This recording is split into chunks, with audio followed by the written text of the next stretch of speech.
Well, it goes without saying that pet owners love their animals, and most would do anything to help their pets, especially if they become sick or injured.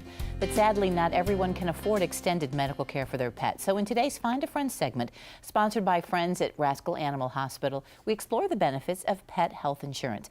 Devin Myers is from ASPCA Insurance, and of course, you know Dr. G from Rascal Animal, and of course, she doesn't ever come empty-handed. Nice to see you both. Devin, nice to meet you, and Dr. G, who are our little friends today. And can I tell you that their faces are just the sweetest things. I don't know if they really are sweet, but they look it. I know, right? Well, this is Painter, and this is Decker. They're part of a litter. There's about 5 or 6 of them. They're from Pets Without Parents, and they're available for adoption. They've already been fixed, even though they're so little. They're about 10 weeks of age, but they've already been fixed. They've started with their vaccinations, and they are looking for a good home. They look really pleasant. They look like they love people. So at this point, what can you tell about their personalities? They're very playful, especially with each other. You know, it would be good to adopt them together just so that they can keep each other busy. But, you know, somebody that adopts them needs to know that these are not really just a lap dog. They need space to run. They need a lot of playtime. They need a lot of attention. They're puppies, so they get into trouble. So they need to puppy-proof their house and things like that. So it takes a little bit of time to train a puppy, and people should know that when they get a younger dog. Right, exactly. It's not something that happens overnight, especially potty training, and as I said, them getting into chewing things. Up to about 6 months of age, they're still teething,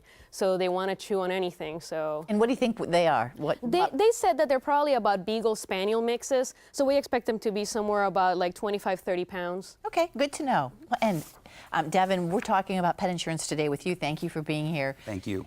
It has become more common, I think, for people to start to think about this. What are the benefits for folks? Well, the biggest benefit is when the client comes in with their pet, that they can get some of that, what they pay in for that bill, they can get some of that reimbursed back to them with the pet insurance. Now, does pet insurance cover even regular care, shots, yearly shots, things like that? Absolutely. So when we look at it, it covers accidents, illnesses, and then also you can add what's called wellness. Wellness would be separate, and that wellness would cover things like spays, neuters, your vaccines, your heartworm medication, flea controls, things like that. Well, you know, Dr. G, people love their pets, but they also realize it kind of is an expensive thing. That's another thing before you adopt that you have to think about. No, exactly. And, you know, unfortunately, we still see people that have to euthanize their pets for conditions that are treatable just because they cannot afford it. So we are a big proponent of pet insurance because it helps eliminate some of that burden so that they can offer their pets the care that they want to give them.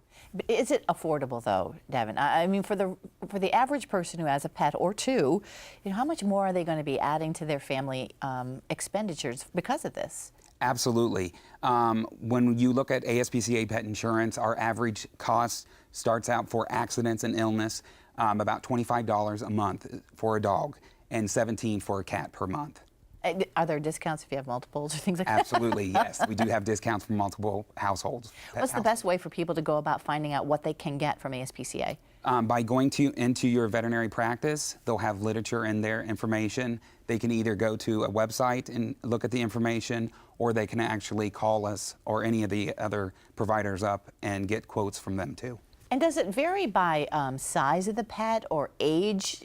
Just kind of like humans, you know, predisposed conditions makes it a little bit more expensive? Absolutely. So if you're looking at the animal, some animals, as they get older, they do cost more. The bigger the animal could have a little bit more cost on it.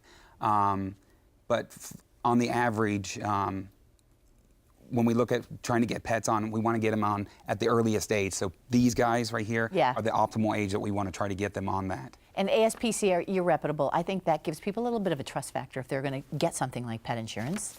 Yes, absolutely. We do have a partnership with ASPCA out of New York City, but we are the Hartville Group. That's our core company out of Canton, Ohio is where we're located. One more time then. Thank you, Devin. Where can folks get these guys? Pets Without Parents, and their information is on the website on petswithoutparents.org. Sounds great. Thank you both. Thanks, Thank you so much.